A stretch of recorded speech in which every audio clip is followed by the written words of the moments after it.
다들 건강들 하시죠? 날씨 쌀쌀해졌고 또 주중에 여러 가지 상황들이 변화되니까 또 괜히 불안해지고 그런 게 사실입니다. 이 지역에도 뭐 확진자들이 나타났다 그래서 여기 초등학교도 그렇고 이런 우려스러운 상황들이 많이 있는데 그 중에도 여러분 잘들 지내시는 거 감사하고 이렇게 주일마다 얼굴 보는 것만 해도 참 감사합니다. 건강하시기 바랍니다. 어제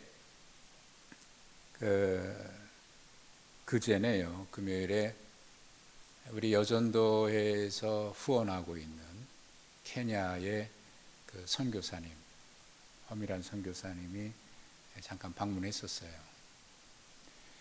건강이 좀 안 좋아졌고 그리고 코로나 상황이기도 해서 국내에 들어왔다가 좀 치료도 받고 몸이 회복이 돼서 12월 초에 다시 케냐로 돌아갈 계획을 가지고 떠나기 전에 인사하러 잠깐 왔었습니다. 이분은 제가 이제 부목사 때 청년부를 지도하고 있을 때 그때 그 삼성 대기업의 사원이었어요. 직원이었는데 누구도 들어가고 싶어 하는 데잖아요. 근데 어느 날 청년부 예배 드리면서 그때 제가 청년들에게 선포했던 비전이 있는데 둘 비전을 선포했었습니다. 우리 청년들이 200명 비전을 두고 그 중에 20명의 리더들을 세우고 또 그 중에 2명은 선교사를 파송하자. 청년부 자체에서 그런 비전을 선포하고 예배를 드리고 있었는데 그때에 제가 청년들 사이에 그 배낭 여행들이 유행하고 있었을 때예요. 그래서 그때 설교하면서 제가 여러분들 배낭 여행하면서 타문화 경험하고 해외에 가서 경험하는 거 좋은데 이왕이면 우리가 하나님 믿는 사람으로 그리스도인으로서 단순히 그저 배낭여행하는 게 아니라 평생 우리가 선교사로 나가지는 못한다고 하더라도 선교사들을 헌신하는 분들 가서 후원하고 돕는 선교여행 한 번 정도는 우리가 해야 하지 않겠냐. 그게 그리스도인으로서 우리가 헌신하는 모습 아니겠냐. 그렇게 제가 설교를 한 적이 있었어요. 근데 그 뒤에 한 주 뒤에 그 청년이 저를 찾아왔습니다.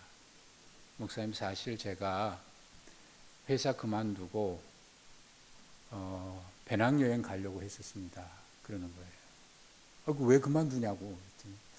하여튼 좀 쉬고 싶기도 하고 그래서 그 좋은 회사인데 왜 그만두냐 말렸는데 쉬고 싶기도 하고 재충전할 겸 배낭여행을 좀 다녀오려고 했었습니다. 그런데 목사님 설교 듣고 나서 제 마음이 바뀌었습니다.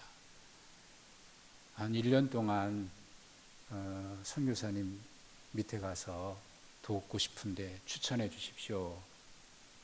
그러는 거예요. 그래서 그때 그 청년이 영국에 가서 1년 동안 선교사님 도우면서 훈련을 받았어요. 그리고 들어와서는 얼마 뒤에 신대원을 들어간 겁니다. 장신대 신대원을 입학해서 목회길을 간 거예요. 그래서 이제 목회를 하는 줄 알았는데 어느 날 와가지고 저에게 하는 얘기가, 목사님 그때 선포했던 비전 기억나십니까? 둘 비전 선포하셨잖아요. 그때 2명 선교사 파송한다 그랬는데 제가 선교사로 가기로 했습니다. 여자 청년님. 그러면서 기도해 달라는 거예요. 그리고 이제 신학을 마치고 또 목사 안수를 받고 총회 훈련을 받고 그리고 간 곳이 케냐입니다. 이제 어느 정도 건강이 회복돼서 12월 초에 출국한다 그러는데 이 코로나 상황 때문에 비행편이 많이 줄었어요. 예전에 아프리카의 다이렉트로 직항이 있었긴 했는데 지금 그다 취소돼 있고, 비행편도 많지 않다 보니까 아부다비에서 24시간을 머물다 가는 그런 비행기를 이용해서 갈 수밖에 없는 상황이라는 거예요. 그래서 제가 염려도 되고 걱정도 돼서 이렇게 얘기했습니다. 지금 코로나가 잠시 진정되는 것 같다가 다시 확산되고 있고 전 세계적으로 이제 확산되고 있는데 케냐도 역시 그렇다는 거예요. 1000명 이상씩 매일 늘어나고 있는 그런 상황인데, 그렇게 되면 그나마 지금 비행편이 열려서 갔지만 더 증가돼서 악화되면 비행편 다시 닫힐 텐데, 그러면 돌아오고 싶어도 못 올 거 아니냐. 그러니 이왕 왔으니 좀 더 쉬다가 충전도 하다가 백신도 개발되고 치료약도 개발되고 난 다음에 그 다음에 가면 어떻겠니? 제가 염려돼서 그렇게 얘기를 했어요. 물론 그렇다고 하더라도 안 갈 사람은 아닌 줄 알지만 그래도 걱정이 되니까 얘기를 했더니 선교사님 이렇게 대답을 하더군요. 목사님, 언제 진정될지 모르고요. 또 여기 머물러 있는다고 하더라도 선교사가 이 자리에 한국에 와서 특별히 할 일 없고요. 무엇보다 두고 온 사람들 걱정이고 두고 온 교회가 걱정이 돼서 가지 않을 수가 없습니다. 그러면서 진정이 되면 교인들하고 꼭 한번 와주세요 그러는 거예요. 그럼 큰 힘이 되겠습니다. 사실 선교사님들 동기들도 그렇고 지금 코로나 때문에 많이 귀국해 있는데 굉장히 어렵거든요. 후원하던 교회들이 코로나로 인해서 재정적인 어려움이 생기다 보니까 선교사님 후원들 다 끊는 교회들이 많아졌어요. 얼마나 어려웠겠어요. 기회 되면 꼭 한번 가겠다고 약속은 했지만 사실 언제 갈 수 있을는지 장담할 수 없고, 그리고 선교사님들 같은 경우에 정기적으로 국내 들어와서 해야 될 일들이 있고 또 건강이라든지 이런 것 때문에 주기적으로 오기는 합니다만은 또다시 건강한 모습으로 다시 만나게 언제 만날 수 있으리라 장담할 수 없어서 그저 밥이라도 따뜻하게 사주고 싶어서 식사하자고 함께 식사를 했습니다. 그러면서 이렇게 물었어요. 왜 하필이면 케냐로 갔냐고. 많은 나라들이 있는데 그 많은 나라들 가운데 왜 하필이면 케냐로 갔냐고 물었어요.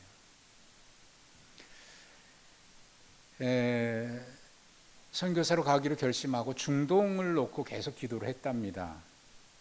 거기도 어려운 데잖아요. 이슬람권이니까. 중동을 놓고 계속 기도했는데 길이 열리질 않았고요. 계속 기도하는 중에 장로회 신학대학교 선교학 교수님이 케냐를 소개해 줬답니다. 그래서 케냐로 가게 됐다는 거예요. 그분과 대화하는 중에 남겼던 마음이 남아 있습니다. 코로나가 언제 진정될지 모릅니다. 더 악화될 수도 있습니다. 그러나 가야 합니다. 막연한 일이죠. 어떻게 될지 모르는 상황이니까 참 막연하죠. 그런데 분명한 거 있습니다. 그래도 가야 한다라고 하는 분명한 사명, 이게 사명이죠.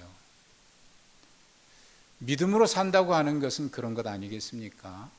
뭔가를 보장받고 가는 것 아닙니다. 우리 앞에 어떤 일이 펼쳐질지 확실하기 때문에 가는 것은 아무것도 없습니다. 단 하나, 그래도 분명한 것이 있는데 우리가 하나님 앞에 언젠가는 서야 한다는 것 틀림없고요. 그리고 하나님은 어떤 상황에서도 항상 우리와 함께 하신다고 하는 임마누엘 틀림없습니다. 그것으로 가는 겁니다. 오늘 말씀 중에 읽지는 않았습니다만 22절, 23절에 다니엘이 벨사살 왕에게 한 말 중에 이런 이야기가 있습니다. 벨사살이여, 왕은 그의 아들이 되어서 이것을 다 알고도 아직도 마음을 낮추지 아니하고 도리어 자신을 하늘의 주제보다 높여서 그의 성전 그릇을 가지고 술을 마시고 도리어 그것으로 부족해서 하나님께 영광을 돌리지 아니하였습니까? 라고 이야기를 해요. 이 벨사살 왕이 무슨 일을 했기에 이런 이야기를 하는 것이고, 또 그가 알고도 했다 그랬는데 그가 알고 있다는 사실은 또 뭘까요? 우리는 이 이야기를 하기 전에 5장에 갑자기 등장한 벨사살이 누구인지 궁금합니다. 그가 왜 갑자기 나타났는지, 그리고 그는 누구인지 좀 알 필요가 있습니다. 22절에 방금 소개했던 것에 그의 아들이 되어서라는 말이 나와요. 그의 아들, 그러면 누구의 아들이라는 얘기일까요? 2절에 보니까 그의 아버지는 느부갓네살이라고 소개되어 있습니다. 우리는 지금까지 1장부터 4장까지 바벨론의 느부갓네살 왕 이야기를 두 번이나 보았습니다. 그러니까 바벨론의 왕은 느부갓네살이었고 그의 아들은 벨사살이라는 얘기가 되죠. 그런데 역사가들의 이야기를 들어보면 벨사살이 느부갓네살의 아들인지 손자인지 확실치 않다, 그런 얘기를 해요. 다니엘 1장에 소개되어 있는 느부갓네살은 일반적으로 느부갓네살 2세라고 얘기합니다. 일반 역사의 기록에는 네부카드네자르라고 이름이 되어 있어요. 네부카드네자르. 그걸 이제 우리식으로 발음하다 보니까 느부갓네살, 성경에는 그렇게 되어 있는데, 네부카드네자르, 느부갓네살 2세가 1장에 나타나 있는 느부갓네살 왕이고, 또 4장에 기록되어 있는 느부갓네살 왕은 느부갓네살 3세라고 일반 역사에서 봅니다. 그는 2세의 아들이 아니라 2세의 사위인 나보니두스라고 하는 사람으로 일반 역사에서 보고 있습니다. 그렇다면 벨사살은 느부갓네살 3세의 아들이고 느부갓네살 2세의 외손자가 되는 거죠. 그런데 성경은 느부갓네살 2세와 3세를 구분하지 않고 그냥 느부갓네살이라고만 부르고 있습니다. 어찌됐든 벨사살은 어린 나이에 그의 아버지 느부갓네살 3세가 왕위에 있을 때 섭정으로 왕위에 오른 것으로 알려져 있습니다. 왜 이렇게 됐냐면 느부갓네살은 막 그 시대에 페르시아라고 하는 또 다른 나라가 고레스에 의해서 새로 등장하기 시작했기 때문에 느부갓네살은 그 세력을 견제하기 위해서 전쟁에 나가 있습니다. 그럴 상황입니다. 따라서 국내의 모든 일은 벨사살에게 맡기고, 그래서 어린 나이에 왕으로 세우고 섭정을 하고 있었던 것이죠. 그리고 자기는 지금 고레스와의 페르시아와의 전쟁에 지금 나가 있는 상황이에요. 그러니까 5장은 그 상황 속에서 기록되어 있는 내용입니다. 아버지는 전쟁에 나가 있고 벨사살은 지금 국내에 있고 수도에 있고, 그런 상황에서 벨사살이 아버지는 전쟁에 나가 있는데 귀족 1000명을 불러다가 큰 잔치를 벌입니다. 아무래도 전쟁으로 인한 여러 가지 귀족들의 불만들이 있다 보니까 그들을 도닥이고 잠재우려고 하는 그런 정치적인 행위로 보입니다.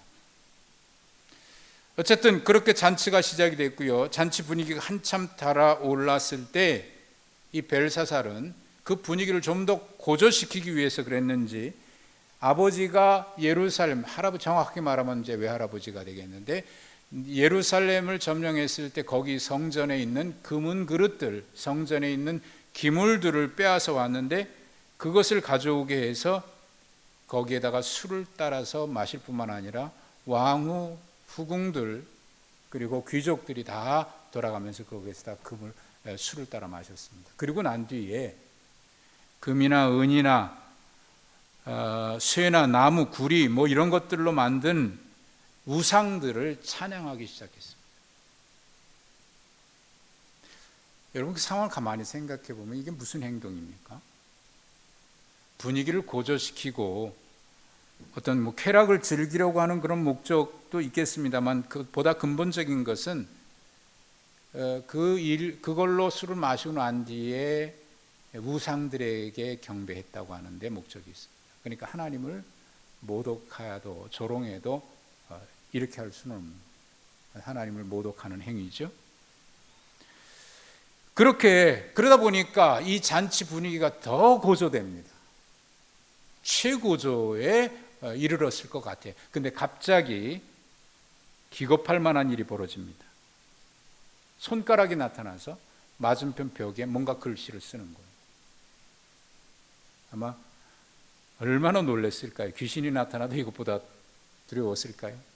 사람의 형상이 나타난 것도 아니고 손가락만 나타나서 글을 벽에다 쓰는데 얼마나 놀랐겠어요. 요즘 표현으로 말하면 일순간 얼음이 된 거예요. 얼마나 두렵고 무서웠든지 왕의 얼굴빛이 변했고요, 무릎이 서로 부딪혔다, 성경은 그렇게 표현했습니다. 달달달달 떨어가지고 부딪힐 정도로 두려웠다고. 두려움에 사로잡힌 왕, 귀족들, 이게 무슨 상황인지 알고 싶었을 겁니다. 그리고 맞은편에 분명히 써있는 저 글씨가 무엇을 의미하는지, 일상적인 것 같지 않고요, 뭔가 계시적인 의미가 있어 보이고요, 뭔가 뜻이 있는 것 같습니다. 뭔가 알려주기 위한 것 같습니다. 그런데 알 수가 없어요. 전국의 지혜자들, 술사들, 점쟁이들 다 불러 모았으나 알 길이 없습니다. 그래서 마침내 그 할아버지 때부터 알려진 다니엘을 찾았습니다. 그를 불러다가 이것을 알고 싶어서 물었습니다. 이에 다니엘이 그 손가락에 쓴 글씨를 해석하기 전에 벨사살에게 경고한 이야기가 22절에 왕은 그의 아들이 되어서 이것을 다 알고도 하나님께 영광을 돌리지 않습니까? 얘기한 거예요. 이것을 다 알고도. 선대 두 왕이 경험했던 이야기를 얘기하는 겁니다. 지난주에 살펴본 대로 다니엘의 세 친구 느부갓네살 왕이 금신상 세워놓고 경배하게 했죠.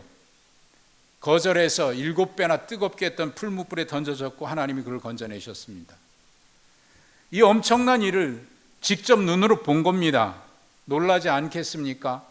그래서 느부갓네살 왕은 3장 28절과 29절에 이렇게 얘기를 했습니다. 사드락과 메삭과 아벳느고의 하나님을 찬양할지어다. 그렇게 찬양하면서 전국에 조서를 내리는데 무슨 조서를 내리냐면, 앞으로 모든 백성은 사드락과 메삭과 아벳느고의 하나님께 경솔히 말한다든지 하게 되면 그 몸을 쪼개서 죽이겠다. 그러면서 이는 이같이 사람을 구원할 다른 신이 이 세상에는 없기 때문이다 라고 전국에 조서를 내립니다. 그리고 4장 3절에 이런 이야기를 했는데, 참으로 크도다 그의 이적이요, 참으로 능하도다 그의 놀라운 일이요, 그의 나라는 영원한 나라요, 그의 통치는 대대에 이르리로다. 여러분, 신앙 고백을 이렇게 완벽하게 할 수 있습니까? 이 이야기 들어보면 정말 신앙, 믿음의 사람이 된 것 같아요. 누구도 이렇게 완벽하게 신앙 고백을 할 수 없을 겁니다. 대단한 고백입니다. 그 일이 있고 난 뒤에 느부갓네살이 또 다른 꿈을 꿉니다. 이 느부갓네살은 다른 느부갓네살 3세예요. 무슨 꿈을 꿨나? 그 꿈을 꾸고 그 꿈대로 이루어져서 왕궁에서 이 왕이 쫓겨납니다. 그리고 짐승처럼 광야에서 7년을 지내다가 그가 온 나라를 통치자는 내가 아니라 하나님이다라고 하는 것을 인정하고 겸손해지니까 하나님이 그를 다시 회복시켜줘서 왕이 다시 돌아오게 됩니다. 아마도 이때에 그의 아들 벨사살이 섭정하기 시작한 거 아닌가, 섭정으로 세운 것 아닌가 싶은 생각이 듭니다만은, 어쨌든 이 느부갓네살은 다니엘이 해석해 준 꿈의 내용을 들었습니다. 그럼에도 불구하고 그가 세운 왕궁의 화려함의 도체에 대해서 그 경고를 무시합니다. 4장 29절과 30절에 보면 다니엘이 해석해 준 꿈을 꾼 뒤 12달이 지난 어느 날 왕비 아마타스를 위해서 그가 직접 세운 이 건축물은요, 세계 7대 불가사의 중에 하나로 지금까지 전해져 오고 있는 바벨론의 공중 정원입니다. 공중에 매달려 있다는 얘기가 아니라 굉장히 높은 곳에 정원을 세웠는데 그 정원이 얼마나 크고 화려하고 넓은지 거기서 말타기를 할 정도로 그렇게 거대한 정원을, 공중 정원을 세웠는데 그게 지금 세계 7대 불가사의 건축물 중에 하나로 역사의 기록에 남아 있는데, 그 정원을 거닐면서 바벨론 제국을, 그가 통치하고 있는 세상을 바라보면서 그 영광에 도취돼서 혼잣말로 하는 이야기가 4장 29절 30절에 기록이 되어 있는데, 쉬운 번역으로 제가 읽어드리면 이렇습니다. 내가 세운 이 도성, 이 거대한 바벨론을 보아라. 나의 권세와 능력과 나의 영화와 위엄이 그대로 나타나 있지 않느냐. 그걸 보면 스스로 도취돼서, 영광에 도취돼서 그런 혼잣말을 하는데, 그러자 이 말이 입에서 채 떨어지기도 전에 하늘에서 이런 소리가 들렸습니다. 느부갓네살 왕아, 너에게 선언한다. 왕권이 너에게서 떠났다 하는 하늘의 음성이 들려옵니다. 그리고 느부갓네살은 쫓겨나서, 왕궁에서 쫓겨나서 7년 동안 거의 미치광이처럼 보내게 됩니다. 그리고 돌아오게 됐는데, 돌아오는 과정인데 4장 34절에 보면 그 이후의 일을, 쫓겨난 뒤의 일을 이렇게 기록했습니다. 정해진 시간이 다 되어 나 느부갓 7년이지요.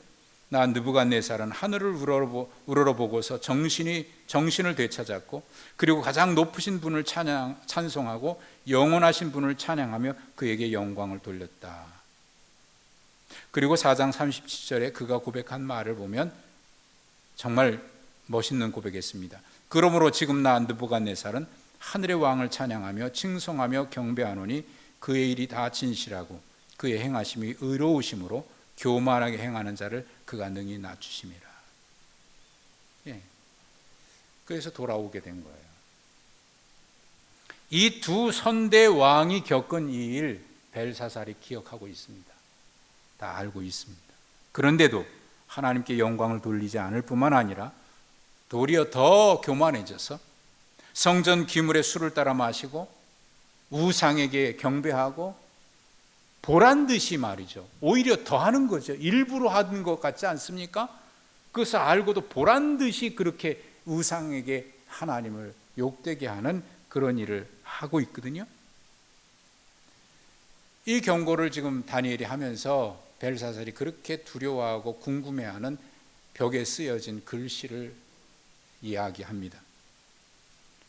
25절입니다. 오늘 우리가 함께 읽었던 말씀. 기록된 글자는 이것이니 곧 메네 메네 데겔 우바르신입니다. 뜻이 뭐냐? 뜻은 이것입니다. 하나님께서 이미 왕의 나라를 세워보셨습니다. 세워보니까 끝났습니다.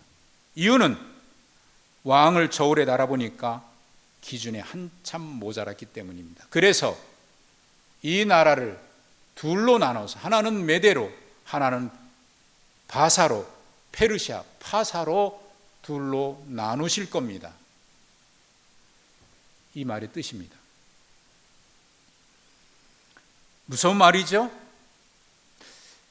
그런데 벨사살은 이 말을 듣고도 잔치를 계속합니다. 그리고 그날 밤에 벨사살 왕은 은밀히 왕궁에 침입해 들어온 페르시아 군인들에 의해서 살해당합니다. 이게 오늘 본문의 이야기입니다. 그래서 바벨론의 마지막 왕이 되고 말죠. 저는 이 말씀을 묵상하는 가운데 궁금한 게 있었어요. 정말 궁금해요. 벨사살은 다니엘이 해석해 준 그거, 손가락이 쓴 그 글, 그것이 무엇인지를 알게 됐습니다. 무엇을 의미하는지 알게 됐습니다. 그리고 그걸 듣고 난 다음에 다니엘에게 이 나라의 셋째 통치자가 될 만큼 높은 자리에 올렸고요. 그리고 그에게 많은 상급을 주었습니다. 그 얘기는 다니엘이 했던 말 인정했다는 거 아닙니까?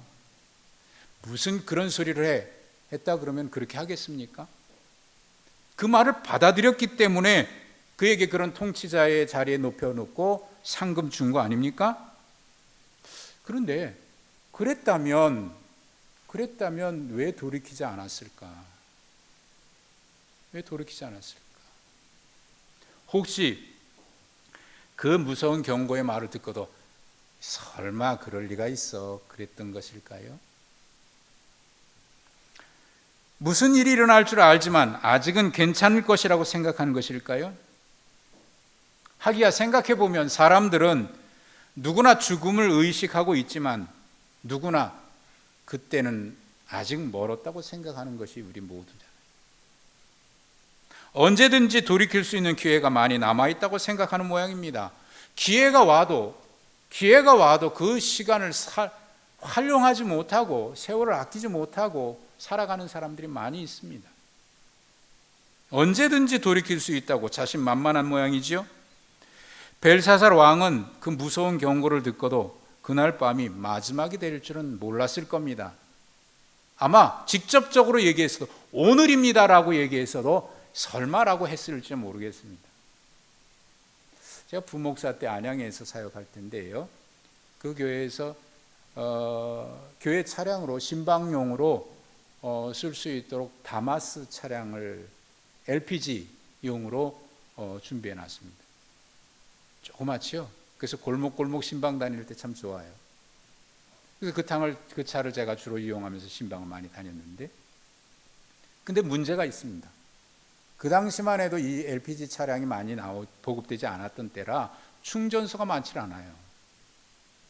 그래서 충전소 눈에 띄기만 하면 충전해야 돼요. 그런데 뭐 도시 안에서는 괜찮은데, 시내에서는 괜찮은데, 멀리 지방에 신방을 간다든지 하게 될 때 문제입니다. 긴장되는 거예요. 가기 전에 충전 가득하고, 그리고 가도 이게 휴게소마다 지금처럼 휴게소가 또 많지도 않았던 때 아닙니까? 20년이 훨씬 전이니까. 그러니 휴게소마다 충전소 있는 것도 아니고 휴게소도 멀리 떨어져 있고, 그러니까 이게 항상 조마조마한 거예요. 조마조마. 그러다가 이런 일이 있었습니다. 지방을 이제 그때도 신방 갔다 오는 길인데 이게 충전소가 안 나타나는 거예요. 가득 채우고 돌아오는 길에 좀만 가면 나올까, 좀만 가면 나올까. 그런데 조마조마하고 경고등이 반짝반짝 하니까 얼마나 이게 조마조마, 이거 금방 멈춰설 것 같고. 그래도 그러면서 이제 평지 같은 경우는 절약하기 위해서 최대한 경제 속도 유지하고. 그런데 이제 오르막길이 문제예요. 안 밟을 수가 없잖아요. 오르막길을 악셀레이터를 세게 밟고 올라간 다음에 내려막길은 이것도 바닥 날까봐 시동을 끄고 기어는 중립을 놓고 내려막길은 그 힘으로 갔어요. 근데 이게 얼마나 위험한 일입니까? 운전하시는 분은 알지만 시동 끄면 핸들이 잘 조작 안 되잖아요. 위험천만한 일이거든요. 아무튼 그렇게 해서 다녀온 적이 있어요. 얼마나 조마조마하고 긴장. 그런데 한번 벌써 제대로 일이 터진 적이 있습니다. 그때도 경고등이 깜빡깜빡했는데 결국 차가 중간에 서고 말았어요. 그때 알았습니다. 경고등 그냥 있는 게 아니다. 기름 없으면 차는 서더라. 당연한 일인데 그때 알았습니다. 경고등은 그냥 겁주기 위해서 있는 게 아니더라고요. 그렇듯 인생에도 경고등이 켜질 때가 있습니다. 누가복음 12장에 보니까 한 부자 이야기가 나오는데 농사가 잘 됐습니다. 해마다 풍년입니다. 창고가 가득가득 채워지는데 이것도 모자라서 어느 한 해는 창고 헐고 더 크게 지었습니다. 그런데 그 창고도 가득 채워져서 더 이상 쌓을 곳이 없을 만큼 풍년이 들었습니다. 그가 그날 이렇게 얘기합니다. 내 영혼아, 이제는 평안히 먹고 즐기자. 그러자 영혼의 경고등에 빨간불이 켜졌습니다. 어리석은 자여, 오늘 밤에 내가 내 영혼을 거두가리니 그 모든 것이 네 것이 되겠느냐. 그 이후에 이 사람은 어떻게 됐는지 알지 못합니다. 성경은 그 사람에 대해서 더 이상 얘기하지 않습니다. 좀 더 지나가서 16장에 가면 또 다른 부자 이야기가 나옵니다. 이 사람은 매일같이 그의 집에서 호화롭게 잔치를 벌입니다. 그런데 그의 집안에서는 호화롭게 매일같이 잔치를 벌이고 있으나 자색 옷을 입고 왕처럼 말이죠, 대문 밖에는 한 사람이 먹지 못해서 구걸하고 있습니다. 온몸이 헐어서 개들이 친구 삼아하고 헌대를 핥을 만큼 아주 비참합니다. 그의 영혼의 경고등이 빨간 불이 들어왔습니다. 선지자들이 경고했습니다. 그런데 그런 날은 오지 않을 것이라고 무시했는지 모르겠습니다. 결국 그날이 오고 말았고 부자도 거지도 죽어 하나님 앞에 서서 판결을 받았습니다. 부자는 저울에 재보니까 자격 미달, 영원한 지옥불에 던져졌습니다. 벨사살, 그에게 경고등이 여러 번 켜졌었습니다. 그의 할아버지 느부갓네살 2세 때 큰 신상이 무너지는 꿈을 꿨죠. 누구도 알지 못했던 꿈을 다니엘이 해석해 주었고, 그래서 하나님은 모든 신들보다 가장 뛰어나다고 그의 입으로 고백했었습니다. 그럼에도 불구하고 그는 거대한 신상 만들어 거기에다가 모든 신하들 절하게 만들었습니다. 다니엘의 세 친구 거절하다가 풀무불에 들어갔죠. 거기서 하나님의 기적으로 살아나옵니다. 그때도 또 얘기합니다. 이같이 구원할 다른 신은 세상에 아무도 없다. 아버지 느부갓네살 3세가 꿈을 꾸었습니다. 나무가 자라서 하늘 꼭대기까지 닿습니다. 전국에 어디에서든지 볼 수 있을 만큼 거대한 나무입니다. 그런데 한 순찰자가 나타나서 그 나무를 잘라버렸습니다. 밑둥 구루턱이 남았는데 그거 쇠사슬로 묶고 풀 사이에 내던져 버렸습니다. 그 꿈대로 그는 왕궁에서 쫓겨나 7년 동안을 미치광이로 지내다가 돌아왔습니다. 아버지 일을 보고도 경고등이 켜진 것을 보았습니다. 그럼에도 그 경고는 자기와 상관없는 것이라 생각했는지 결국 자신을 하나님보다 높였고 성전 그릇에 술을 따라 마셨고 어리석게도 하나님 아닌 우상에게 경배하는 그 일을 했습니다. 이방 사람이니까 그렇다고 하더라도 아니, 그는 보았거든요. 노골적으로 하나님을 비방한 겁니다. 메네메네 데겔 우바르신, 마지막 경고등이 켜졌습니다. 그럼에도 무시하다 그 밤에 죽었습니다.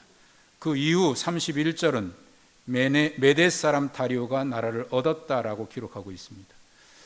누구나 부러워할 거대 제국 바벨론의 왕이었습니다. 그러나 그는 바벨론 제국의 마지막 왕이 되고 맙니다. 그리고 그는 그렇게 비참하게 최후를 맞이합니다.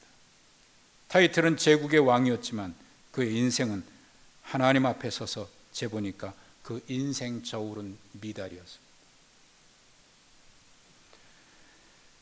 여러분, 모든 인생은 마지막 때 하나님 앞에서 자신의 삶을 저울에 달아 볼 때가 올 겁니다. 아니, 올 겁니다가 아니라 옵니다. 그때 저울이 어느 쪽으로 기울어질 것인지는 아무도 모릅니다. 데이비드 브룩스라고 하는 분이 쓴 책 두 번째 산이라고 소개되어 있는 번역된 책입니다. 워낙 두꺼운 책이라 요즘 계속 읽고 있는데 그 중에 이런 얘기 하나 소개되어 있습니다. 1849년 러시아의 대문호 도스토옙스키가 상트페테르부르크에서 노역형을 선고받습니다. 그러다가 얼마 뒤에 그 선고가 취소되고 다행이다 했는데 대신 사형형을 선고받습니다. 이제 사형 집행되는 그날 수의를 입고 광장으로 다 묶여서 끌려옵니다. 사형 집행을 위해서 군인들이 도열해 있고 총을 겨누고 있습니다. 이제 명령만 떨어지면 죽음이지요. 북소리가 요란하게 울리기 시작합니다. 그런데 갑자기 한 병사가 말을 타고 달려들어옵니다. 그리고 사형 선고를 멈추라고 황제의 명령을 전합니다. 사형 선고가 멈춰졌고요, 집행이 멈춰졌고, 대신 다시 본래대로 그들을 노역형에 처하라고 황제의 명령이 떨어졌습니다. 한순간에 삶과 죽음을 왔다 갔다 한 거죠. 그런데 나중에 밝혀진 것이지만 이것은 실상은 이 죄수들에게 충성심을 이끌어내기 위해서 이미 각본을 짜놓은 것이었습니다. 어쨌든 도스토옙스키는 그 순간을 회상하면서 그가 방으로 돌아와, 노역형이니까 어느 거기에 이제 갇힌 곳이 있겠죠. 그 방에 돌아와서 한 일을 나중에 회상하면서 이렇게 고백을 했습니다. 돌아보면 그날만큼 행복했던 때가 없었던 것 같다. 나는 쉬지 않고 계속 방을 걷고 또 걸었다. 계속 목청껏 소리 높여 노래를 불렀다. 생명을 되찾았다는 사실이 그렇게 행복할 수 없었다 라고 회상하면서 기록했습니다.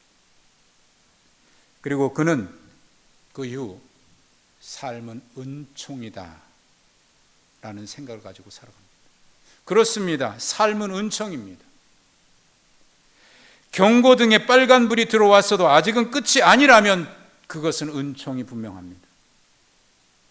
우리의 미래에 어떤 일이 일어날지 몰라도 분명한 것 한 가지 알고 있으니 은총입니다. 우리가 알 수 있는 것은 아무것도 없고 장담할 수 있는 것 아무것도 없어도, 그러나 분명한 것 한 가지, 우리는 언젠가 하나님 앞에 서야 한다는 것이고 그때까지 하나님은 우리와 함께 계신다는 사실, 그리고 하나님은 어떤 상황에서도 우리를 붙들고 계신다는 사실입니다. 그래서 알 수 없어도 우리는 가고 힘들고 어려워도 가는 것입니다. 그 모든 것이 지금 우리에게는 은총의 시간들입니다. 우리의 허물과 죄로 죽었던 우리를 살리셨고 그 아들과 함께 영원한 기업을 물려받을 하나님의 자녀로 삼아주신 그 사랑, 그 사랑은 무엇과도 바꿀 수 없을 뿐만 아니라 그 무엇도 하나님의 사랑에서 끊을 수 없는 그 놀라운 사랑, 우리는 그 사랑 입었고 그것을 믿고 있기에 은총입니다. 지금 우리가 이 자리에 있는 것이 은총이고 지금 살아가고 있는 것이 은총입니다. 따라서 이 은총의 시간에 하나님이 우리에게 허락하신 은총을 누리면서 살아가는 길은 이것입니다. 앞으로 어떻게 되면 무엇을 하겠다라고 말하지 마십시오. 장담할 수 없습니다. 은총의 시간, 하나님의 은총에 응답하면서 살아가는 방법은 이것입니다. 지금 은총이니까 지금 순종하는 것이고, 지금 은총의 삶에 성실하게 충성하는 것이고, 지금 은총의 시간에 주신 하나님께 헌신하는 것이고, 그 하나님께 예배하는 것입니다. 지금이 은총의 시간입니다. 우리가 살아가는 이 시대가 예측할 수 없습니다. 불확실한 것 투성입니다. 그래도 분명한 것이 있습니다. 지금 우리는 하나님의 은총 아래 있다는 사실입니다. 그 은총 앞에 우리가 믿음으로 응답해 가는 것, 이것이 신앙 생활입니다. 여러분, 이렇게 우리 모두 함께 이겨내시고 승리하시기를 주님의 이름으로 축복합니다. 하나님 감사합니다. 오늘도 우리에게 이 은총의 시간, 주님 앞에 나와서 은총에 감사하며 예배할 수 있는 은혜 주신 것 감사합니다. 하나님, 어떤 것도 우리가 확실하다고 얘기할 수 없고 여전히 불확실한 상황 속에 있으나, 그러나 분명한 것 한 가지는 하나님이 우리를 위해서 독생자 예수 그리스도 이 땅에 보내셨고 또 우리를 구원하셔서 영원한 하나님의 기업을 주셨고 하나님의 자녀로 삼아주셨고 그러기에 우리와 함께 하신다는 이 사실, 우리는 너무나 분명하게 믿고 있고 고백하고 있습니다. 하나님 은총입니다. 그 은총에 감사하여 오늘도 주어진 삶의 현장에서 맡겨주신 그 일에 성실하게 하시고 충성하게 하시고 순종하게 하시고 예배로 응답하게 하여 주옵소서. 예수님의 이름으로 기도하옵나이다. 아멘. 다 같이 일어나셔서 484장 찬송하겠습니다.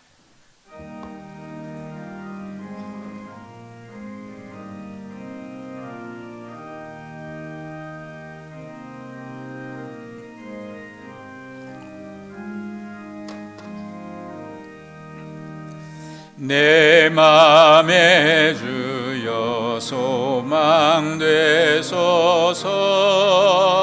주 없이 모든 일 헛되어라. 밤에나 낮에나 주님 생각, 잘 때나 깰 때 함께 하소서. 지혜의 주여 말씀을 언제나 내 안에 계십소서.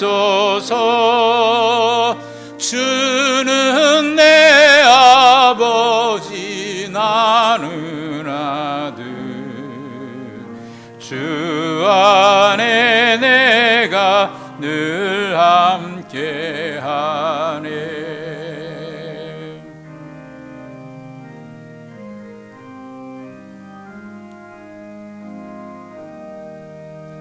세상의 영광 난 보여도 언제나 주님은 나의 기여. 주님만 내 맘에 계시오니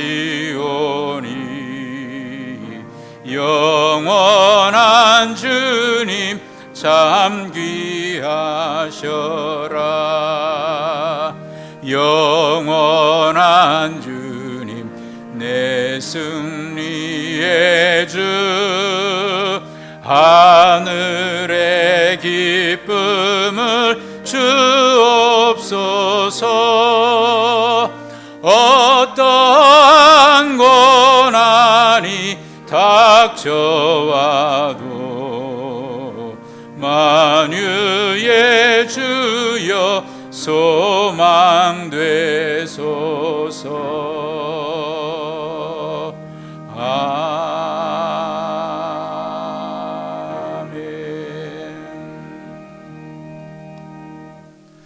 하나님 아버지, 은혜와 사랑을 감사합니다. 오늘도 예배할 수 있어서 감사하고, 오늘도 우리 입술로 고백할 수 있어서 감사하고, 오늘도 주님 앞에 기도할 수 있어서 감사합니다.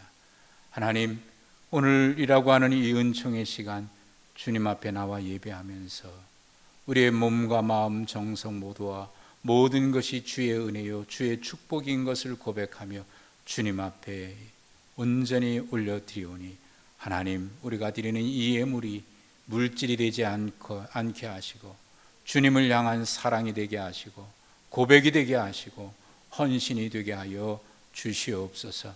주님 받으실 만한 거룩한 예물 삼아 주시옵소서. 또한 우리로 하여금 이 땅에 살아가는 동안 삶의 현장에서 우리의 모든 삶 주님 앞에 은총에 응답하며 거룩하게 순종하고 헌신하고 충성하며 예배하는 삶을 살아가게 하여 주옵소서.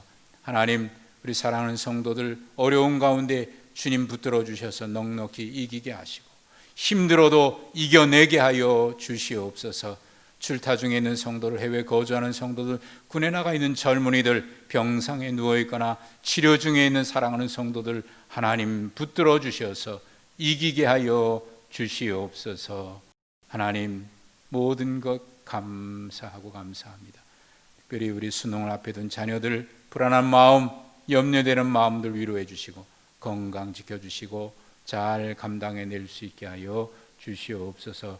우리 주님 예수 그리스도 이름으로 기도하고, 이제는 우리를 구원하시고 우리의 구원자 되신 주 예수 그리스도의 은혜와 독생자를 이 땅에 보내시기까지 그 아들과 함께 모든 것을 은혜로 주시는 하나님 아버지의 그 사랑하심과 때마다 시마다 위로하시고 또 우리로 하여금 믿음으로 살아갈 수 있도록 용기와 감동, 감화 역사하시는 성령의 역사가 이 자리에 예배하며 은총의 삶을 은총으로 살아갈 길을 결심하고 다짐하고 우리의 삶의 현장으로 또다시 나아가는 우리 사랑 모든 성도들 가운데 영원토록 함께 하시기를 간절히 축원하옵나이다. 아멘.